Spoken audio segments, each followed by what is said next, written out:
Hi there guys, I'm Chris Bowden. And I'm Paul Kidwell. Welcome to the Geek Group. We are here today in our fledgling laser lab at the Geek Group's galactic headquarters in Grand Rapids, Michigan, where we're tinkering. We just built the room. Like you can still see there's masking on the walls, they're still painting the next room, but we had all this stuff and we've never really gotten to play with this stuff, and it's a Sunday afternoon and we got the whole gang hanging out and we just wanted to tinker. And Mr. Kidwell, a while back, brought these. Now tell them what you got here. I'll be your Vanna White. Okay, this is the laser head out of a old style laser disc player, the big, huge, like 13-inch or however big they were. Yeah, the big rack mount. It looked like an LP. And the thing had a rack and pinion arrangement on the edge to move this whole thing on rails so the laser would be right above the spot you were going to play. For actually aiming the beam down onto the disc, they have a set of galvos, which are kind of like speakers. Well, they're like speakers that rotate. Yes, they rotate a mirror. So you got an X and you got a Y, so the beam would track right onto the groove in the... I'm going to take a second and talk about galvos. Go ahead. All right, here, we'll let Jabroni get a really good look in here. Now, you can see these are the galvos, and what it is it's a galvanometer. It's a first surface mirror right here, and you can see the voice coil that wraps around it down in there. And what these do, instead of like on a speaker, you would have the voice coil and it'd have a spider around it. And a speaker, it's a transducer, okay? A transducer is a device that converts one form of energy into another form of energy, okay? Your body is a transducer. You transform chemical energy into mechanical energy all day long, okay? That's how you move. So if we look at a speaker over here, this has a voice coil back in there, and it sits inside a pole piece and a magnet. So when you apply voltage to the voice coil, it makes an electromagnet, and it moves it in and out. So we're converting electrical energy into mechanical energy, or acoustical energy, same thing.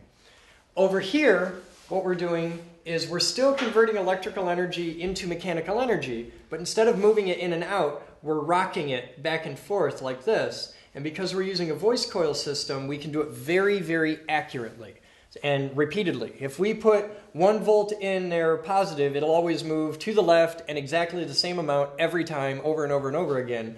And because it's a setup like this, we can do it very, very fast.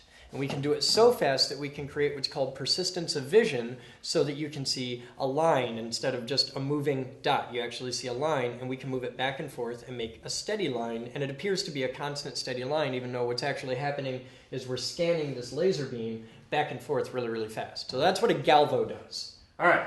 Now, I had the to rest, do that. I like galvos. The rest of this, there was some optics inside that we removed. There was a whole bunch of things to clean up the beam and whatnot. And we like a dirty beam. At the output end of this, there was another voice coil controlling a lens that would actually focus the beam down onto the disc. We removed all that, so we get the beam shooting out across the room over onto the wall over there. Because we're not trying to focus it on something 2 inches away. Correct. So we've taken, now what are we using for the power supply on this laser? All right, the power supply on the laser is pronounce that. It's a Melegrio. Melegrio. Model 05-LPM-379-1, which is an antique 1.15 to 1.7 kilovolt, 5.5 milliamp laser power supply. Normally these power Heaney tube lasers like this one here. In fact, that one was actually powering this particular nice Melegrio laser. Yeah. And I think that's pronounced Melegrio. That's how I was taught it. If I'm saying that wrong, please let me know. Remember the dodecahedron. Okay.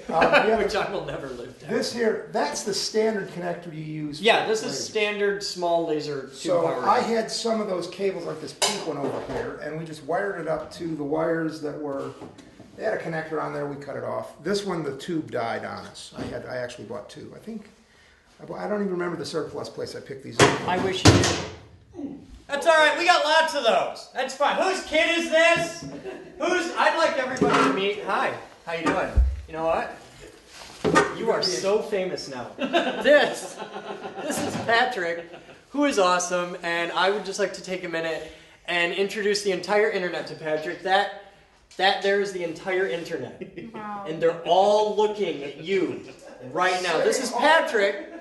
And I would like everybody who goes to school with Patrick, say hi. Hi. You can comment in the video and say hi to Patrick. And yeah. Patrick is trying to kill me with his mind. All right. Where were we? I have no idea. Okay. Safety dinosaurs. Safety dinosaurs. That's the aerospace dinosaur. Yes, that's our astronaut. He was shot into low Earth orbit yesterday. That was fun. Yes. All right, so we got a laser power supply. We got a dot on the wall. We got a dot on the wall. That's being the dot. Controlled by 2,000. The galvos, they're like 8 ohms. They actually are 8 ohm. Yeah, so which it's just like a speaker. And it makes it really easy to work with because we have an 8 ohm load with a voice coil. It's that reactive, inductive speaker voice coil load at 8 ohms, and that is what amplifiers love. And over here, we got our speaker wires that run from here over to totally safe, right at knee height. We've got our speaker trip lines right here. We're gonna. So now I've got 2 channels on the amplifier. All right. Now let's start with your thing over there. We'll this guy here is a signal generator. It's outputting a sine wave right now. It's as old as Paul. It's as probably older. Almost as old as Paul. Anyhow, we got it set to output 5 hertz right now. It's set to 50 over here with a 0.1 multiplier. So this is one channel, and this is controlling the side-to-side motion. We control the horizontal. Yes. And that feeds... I used to watch Outer Limits. Yeah, but you're really old. Yeah. All right, now that feeds into this amp on the left channel. I'm using an Alesis RA100 reference amp, which is a blatant lie, but, you know, hey, we'll use this amp anyway. Now, if I bring this up, his signal from here goes into the left channel. It comes from my amp over to the galvo that's controlling the x-axis. So watch, as I bring that up, we generate a sweep. Now, can you bring that down to like a fraction of a hertz, like really, really slow? Okay, I can go... That's beautiful. That's you one go slower? That's one. I can go way slow. Give me 0.2 of a hertz. Make it hertz! There's 0.2 of a hertz. It's barely moving. Okay, I need a little faster than that. Hold on. You stop turning your... Okay. I'm not turning my knob. Okay, hold on. Let's go up. That's too much. Okay. It's got to go lower than that. I want to see a dot, not a line. That's the most I can go on that setting. Hold on. Oh, that's good. Turn your volume amplitude up a little and see if you can get it to move more. Yeah, but now we're seeing noise. Yeah, it's I've got a moving line. Give me 1 second. So I clean the contacts a little. Looks better. Are you done? I guess. It's not a precision instrument or anything. Might have pooped a little, but we're fine. Okay. It looks better. All right, so I'll go out here. Okay, you can see we have a moving dot. Now, throughout this entire demonstration, all the time, all we have is a dot. By moving the dot faster, what will happen is there's still just, wow, you're clipping like a bitch. There's still just as much of the wall, okay, illuminated at any given moment. It's still only just a dot. But by moving it faster, we're hacking your brain. And this is how television works, by the way. We're creating persistence of vision. So what you see is a line where the ends, you'll see it's a little bit dimmer out here than it is over here. It seems to be brighter at the ends. And the reason that happens is this is always, how do you explain this? Okay. Because we have to come out and stop and then speed up and accelerate all the way to here, and then here we start decelerating and stop. It's a reciprocal motion, so it's spending more time here, and that's why it really starts to get brighter about here, and then it's bright right there.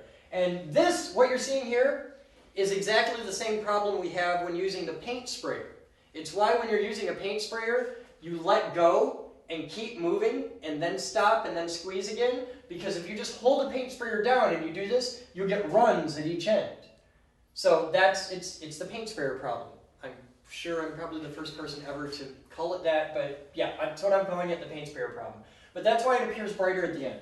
And if we take this up even faster yet by an order of magnitude... Yeah, you didn't like that. Okay, maybe not an order of magnitude, but a hell of a lot faster. You can see now it's much cleaner, it's much more stable, and you can see the ends twitch just a little bit.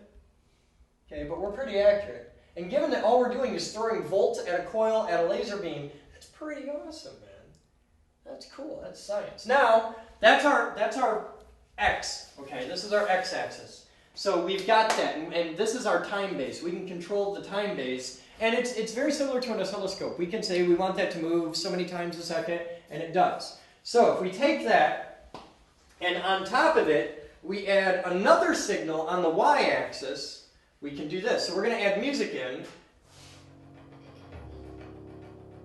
and now we've got happy dancing wavy lines. And this is a laser oscilloscope. You're actually seeing the waveform. And if we slow it down too slow, like where we were before,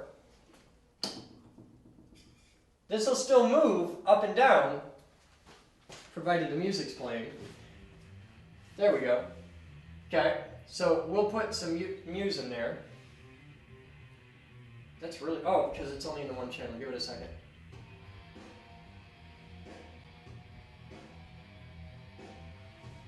Turn around up, that's right. Alright. Okay, so we can get just the one channel over there, and we don't see much. Now if we bring the speed up to match,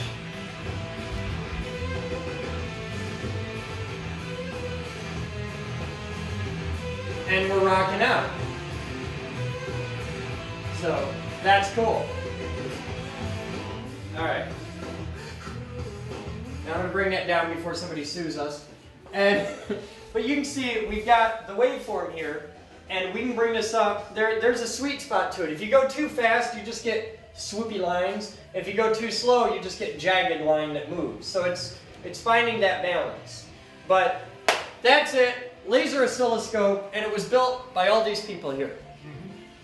So that's our day one playing in a laser lab. Sounds like fun. Okay. Anything else that we should talk about here? No, nothing really. This pretty much covers all the stuff we got that we're playing with right now. Okay. Well, you guys have fun. I'm Chris Bowden. And I'm Paul Kidwell. And as always, you are invited to be here. Go to thegeekgroup.org where you can become a member. Membership is free, and we want to share this dream of exploring science and technology and lights and lasers and safety dinosaurs with you. Thegeekgroup.org, because we build awesome. See you next time.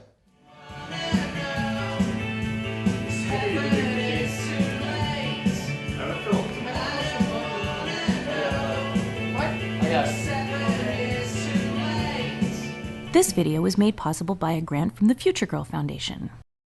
This video was made possible by thousands of private donations from members and viewers like you. Please visit thegeekgroup.org for more information on how you can donate and become a part of our dreams of Avalon.